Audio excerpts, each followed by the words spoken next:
And let me stop a minute. If you've got one of these engines right here working on it there at your home place and you're watching this video, until you get one of these schematics, you can get it free. Well, I say free, you can actually get one for 15 cents. Go up there at your public library and sign in on the computer and print one of these off. They're free, but you have to pay 15 cents for the print there. The lady at the counter she'll take you down if you don't up that 15 cents. But anyway, it's pretty cheap. You got to have one before you carry on anymore, because it shows you how these pistons goes. It's a schematic to work with. You have to have it. So we know that this is the top of the piston. So it would be go to the top of the, okay, this goes on, this right here goes up in yonder like that. And then these little aluminum things goes on there. So you put one in one side and one in the other side, and that keeps the wrist pin centered up in there. And it won't let the thing wear on your cylinder. You got to have them. And I did take these out of another engine. They was missing on this. So, and you do want to oil these engines liberally. And if I might digress just for another second, a tip on these engines, when you're trying, if you have one there in your backyard that's a little bulky on starting it won't hardly start very good, then don't be shooting no gas down in that spark plug hole. That'll wash your rings down, wash whatever oil's off of there, and you won't have no compression and the engine won't start. Don't be putting no gasoline down the spark plug hole on the Maytag. Just do not do it. There is absolute no call that you will ever, no problem you will ever encounter that squirting some gasoline down a Maytag gasoline engine spark plug hole will benefit. There is just absolutely no benefit to it at all. Just don't be doing it. Back to the assembly. This, I did mark that cylinder, if you remember, and the bottom of that right there with a small punch mark. We're going to go ahead and put this engine together. And something else too, this gasola, that's some good stuff. But everybody don't have this right here, so I'm not going to use it right now. I'm going to use this. It's that brown stuff. That Loctite sealer, you can get it where it gets hard or soft. Use it appropriately. It's good stuff. It's not good as this gasola, but everybody's got this stuff or can get it one way or the other. I mean, you have to go out of your way to get gasola. But anyways, we're going to put this engine together. And so, what you want to coat this surface here completely, but not too much. Coat that right there with your gasket sealer. It won't hurt this a bit to set here on the sideboard just a little bit. It won't hurt it at all. So anyways, we done got that on there on standby. Rings. The piston has 3 rings for each piston. 3 of them. It has a wide one and 2 small ones. They're cast iron, the replacement. And I'm going to show you something. If you was there in your workshop and you didn't know how them rings went there, then all you got to do is get this 15-cent piece of paper out, and it shows you right there on it how the rings goes. You know, just get you one of them before you touch your engine again. The big ring going by, going by that, you see that? Fills up that gap. And to get them rings on there, you take these here rulers. You've seen this before, so I'm not going to bore you with this right here. It's that 3 ruler trick.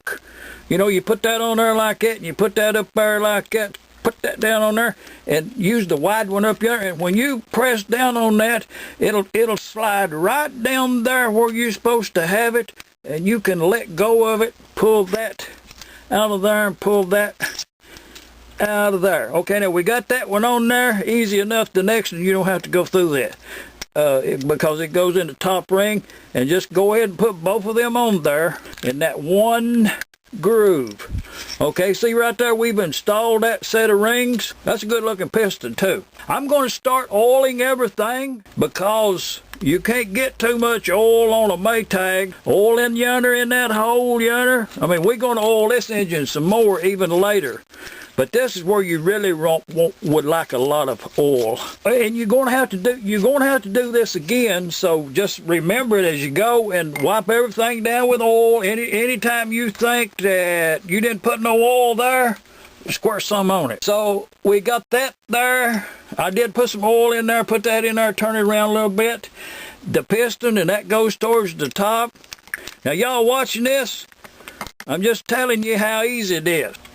And I did, when I laid this up here, I did check all 4 of those rod bolts one last time to make sure that they were tight, and they were.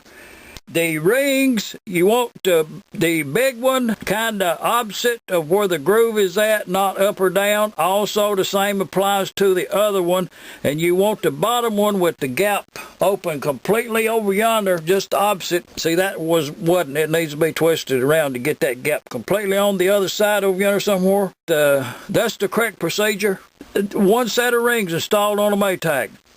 That's all there are to it. And I did clean those grooves out really good. Really good. Let's put a little more oil on there. Now, the cylinder, I did clean it up, and I got that on yonder. And I'm going to put some oil down in that cylinder yonder and just, run it around there with your finger real good. You want a lot of oil in yonder. We've got that piston and everything oiled up. The gasket, remember that top piece up there? We already got the glue. That top hole, I'm down here on the workbench. Everything lines up, and right up there, that's where your intake comes. Y'all see that? The gasket's on there, the gasket's on yonder, the gasket's on yonder. And don't forget that I was going to tell you something important, a trick, a tip. Probably nobody don't do it except me. You just put that right on there. When that first ring goes in there, then you push that second one over there. Put that one down like that. And when that other one comes up there on the back side, I'm going to turn it completely around there so I can get to that. When that goes down, it'll just, the rings are in there now. So we got the rings in there. The sealer on both sides, the gasket, the cylinder's on. Okay, we pretty much completed that ring installation. The next thing is the bolts.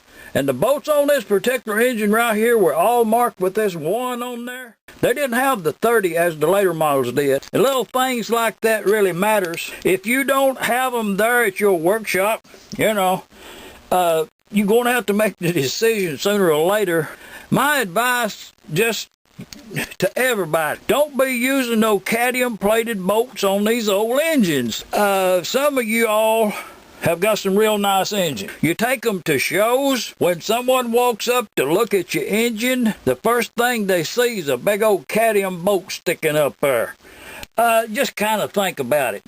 A Mallory spark plug wire, one of them big old yellow racing car spark plug wires. Did y'all see what I just done? If you were watching, I just hope that you had already had a comment in mind. It was a test all the time. Carried it off brilliantly. What I didn't do, I didn't put these little aluminum things in yonder. Did you notice that I didn't put them in there already? So I'm going to show you how to get them in there. You raise this up right here and turn this around, and you brace yourself and you raise that piston up yonder to where the rings are still in there. Now you see what I done right yonder? I just raised it up there. You take this little aluminum thing right here, you put it right in yonder. And you take this little aluminum thing and you put it right in yonder. Now you know how I like to oil. I'm going to put some oil in yonder. I'm going to put some down in yonder, over yonder, up there, all on the piston, all around, on the inside. We oil that. See, that's good to go. Now we got them things. I'm going to hold both of them, put that over like that, pull that down till it covers up, and now I can go back on there. See, did y'all see that I left them off? It's just that easy to, well, that's probably the reason they wasn't on there when I disassembled the engine. So we do have, I just hope you passed the test on that one.